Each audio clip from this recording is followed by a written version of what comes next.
Ayan. So, good day ladies and gentlemen. Magandang araw din po Professor Marte. I am Jewin Kate Igargay from BVE 212. Narito upang i-discuss sa inyo yung mga sumusunod. Hindi ko siya i-discuss, ngunit sasagutin natin siya. Tungkol ito sa webinar natin nakaraang linggo tungkol sa Family Code of the Philippines na kung saan nag-imbita tayo ng guest speaker na si Atty. Pacifico Lagramada Jr. Kaya ngayon, umpisahan na natin. So, bago tayo mag-umpisa pa sa formal na pagsasagot ng mga katanungan ng mga hinihingi dito sa kabila, basahin muna natin. First, letter A, share one of the most important lesson learned from the webinar. B, cite two surprising facts learned from the webinar. C, describe and explain three values derived from the webinar.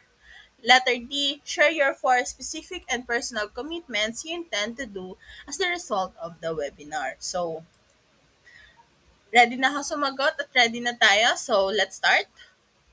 So, let's proceed to the one of most important lesson learned from the webinar. So, may nakikita kayo ditong apat pero iisahin na natin siya. So, para sa akin, ang pinaka-importante na natutunan ko sa webinar ay ang marriage na hindi madali. Yung pagpapakasal ay hindi madali. Yung pagpapakasal ay isa ding special contract at permanent union na kung saan ito ay dapat pinag-iisipan ng maigi at mahalaga din ito para magkaroon kayo ng mahalaga na parehas din kayo ng values ng iyong kinakasama. At both of you are committed upang mas maging matagal at matatag yung magiging relasyon ninyo. So, mahalaga rin na itinatawag na marriage license na lalo na kapag ang pinag-uusapan naman dito ay ang property ng bawat isa. At ang panghuli naman, binigyan diin ng diskusyon ang mga batas kagaya na lamang ng RA 9262, um, the Anti-Violence Against Women and Children at ang RA 1164 na the Domestic Administrative Adoption and Child Care Act. So, next, we have ayan, two surprising facts learned from the webinar. So, for me, maraming surprising facts akong natutunan during the webinar. Pero mas mag-focus tayo dito sa marriage proxy and sa mixed marriage. So, doon na yung marriage proxy pala is applicable lang siya. Applicable yung marriage proxy particularly sa Hong Kong. Like parang dito na pumapasok yung, for example, late si groom, pwedeng pumalit yung ganito, ganyan. Basta related doon sa groom. Next is the mixed marriage. So, dito naman sa mixed marriage, dito naman kung saan pwede pala mag-divorce sa Pilipinas. So, idadagdag ko na rin dito yung natutunan ko or yung nagpa-surprise sa akin na pwede palang ikasal sa second cousin. Ayan. Dagdag ko lang siya.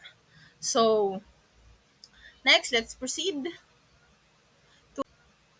to this one. Describe and explain three values derived from the webinar. So, kung nakikita nyo, ang highlight dito ay respect, support, and sense of responsibility. So, from the word itself kasi, magdudugtong tayo, from the word itself, family, dito na pumapasok yung tatlong to. So, pagdating sa batas, it is required na ang husband and wife ay can live together. Dito na pumapasok ang salitang respect, support, and sense of responsibility na kung saan kapag may respeto kayo sa isa't isa, nagkakaroon kayo ng pagbibigay daan sa mas maayos na pakikisama sa bawat isa or sa buong pamilya. Ayan. Parang sa magiging mabubuo niyong pamilya. At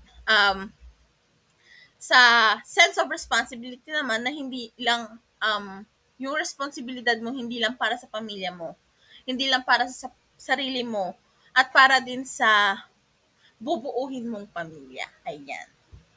So, for the last one we have here for me the four specific and personal commitments you intend to do as the result of the webinar. So kung makikita nyo dito, na-highlight dyan ang pag-iingat, child's name, be responsible, and law protection. So, pagdating naman sa pag-iingat, kailangan natin o kailangan ko maging mag-ingat sa pagpili ng partner kasi kilalanin muna natin yung buong pagkatao niya. I mean, kikilalanin ko muna yung buong pagkatao niya na kung saan I should analyze his background before entering the marriage or the family stage of my life. So, next is the child's name. So, since na-discuss nga doon sa webinar ang about sa pagpapangalan ng Maria and Maria, MA, abbreviation ng Maria at ng Mariang buo, dito napagtanto ko na I should think na kung ano ba talaga yung ipapangalan sa magiging anak ko. Sapagkat sa birth certificate itself, mahalaga ang details ng lahat ng yon, lalo na para sa anak. Sapagkat ito ay daladala niya hanggang sa kanyang pagtanda, lalo na kung magkaroon ng problema, magkakaroon ng revisions, ganon, maraming proseso at magiging mahirap siya. So, kailangan nating pag-isipan ng mabuti kung ano nga ba talaga yung papangalan natin sa anak natin. Next, be responsible. So, common naman na siya. So, I will be more responsible for my partner, for myself, and for my as a future values teacher, and sa future ko for my family.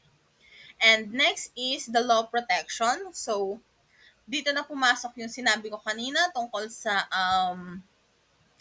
Anti-Violence Act. Ayan, yung anti-violence against women and children, yung um, RA 9262 na kung saan makakatulong ito, ayan, babanggitin ko ito or kailangan ko pa siyang pag-aralan. I should more study and learn about the laws when it comes to the family para pag naging teacher na ako, pwede ko siyang i-share sa mga estudyante ko kung ano nga ba yung RA 9262 na kung saan ito yung makakatulong sa kanila o magsisilbing protection nila inside or outside of their family. So,